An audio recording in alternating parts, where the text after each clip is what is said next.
Hey guys, what's going on? Welcome back to another Remnant 2 loadout video. Now I'm not gonna lie, the recent nerfs to, well, everything, hurt Apocalypse builds quite a lot. My 100% crit chance build dropped to just 65%, and I'm not even sure that all-in crit is the way to go right now. That being said, I did test this build that you're about to see a lot. And I think this build has some real potential. I tried crit, elemental damage, and what we've got here is a focus on fire rate, instant reloads, and just straight damage. Let's get into the Invoker Burning Sands build.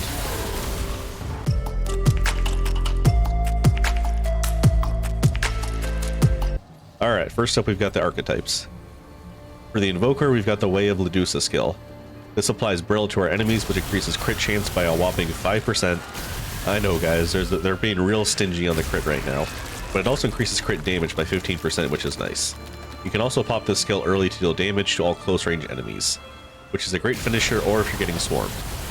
Now I have the Gunslinger as my secondary, and that's because of the main weapon we're using, but we'll get into that in just a second. Bulletstorm instantly reloading our gun is huge. It's really what brings this build together. I tried Ritualist and Hunter as the secondary, but this just works the best, trust me. For the armor, of course, it's up to you, just make sure you weren't heavy rolling. I have the new combined crown as well as the Red Widow set for just under 50 weight. And for my relic, I have the trusty Tranquil Heart that I never leave home without. Now since crit got nerfed, you can swap out this third relic shard for 10% fire rate. I've been going back and forth and I think both are great options, so it's up to you. Okay, now we're on to the main gun. The Monolith or the Sandblaster 9000, whichever you prefer. This new DLC gun fires just like the Plasma Cutter, but with no overheat mechanic. We can also apply this new debuff called Exposed, which makes our target take an extra 15% additional damage. The Sandstorm mod is also a house. If you messed around with the Fire Tornado mod, this is its upgrade.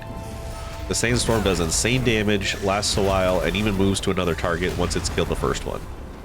This mod really does it all. Now I've paired this with the new mutator Searing Wounds. As soon as I saw this drop, I said I've got to see how this performs, and it's right up there with Twisting Wounds. The melee weapon isn't super important because we're going for an all-in fire build. I chose the Smolder. And Striker is my preferred mutator when not going all-in on melee. Now the handgun slot is up to you, however I do recommend a weapon that can deal fire damage as it helps with the rest of our build. I chose the MP60 with hotshot rounds and Twisting Wounds to double up on the status effects, which is good with the Invoker class. Fetid Wounds kinda got nerfed into the ground, otherwise that would have been my go-to. For the amulet, we have the Necklace of Supremacy, which got a 5% damage buff and reduced the hit down timer to just 5 seconds. I did try quite a few talismans in the slot.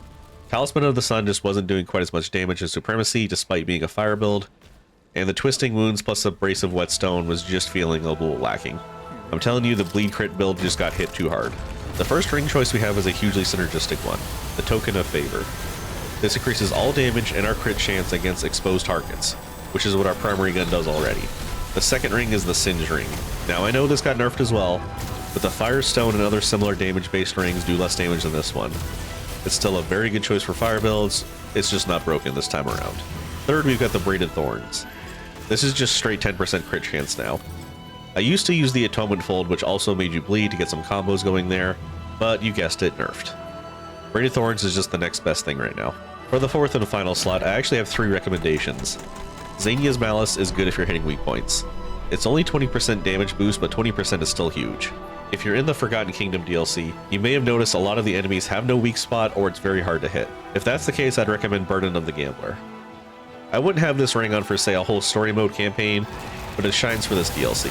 Lastly, if you're the type to spam their mod, and there's nothing wrong with that, Faerun's Sigil got a buff that will help you spam the Sand Tornado for every pack of mobs you encounter.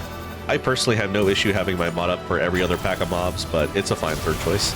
And lastly, here are my traits. I prefer to get my healing with Regrowth and Siphoner rather than popping a relic when I can.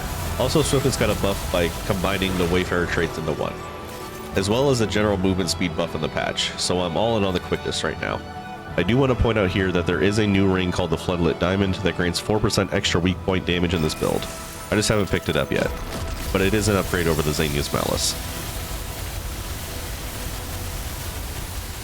Alright, that should do it for this build. I'll leave you with an Apocalypse fight so you can see it in action. Subscribe if you enjoyed, and I'll see you in the next one. Peace.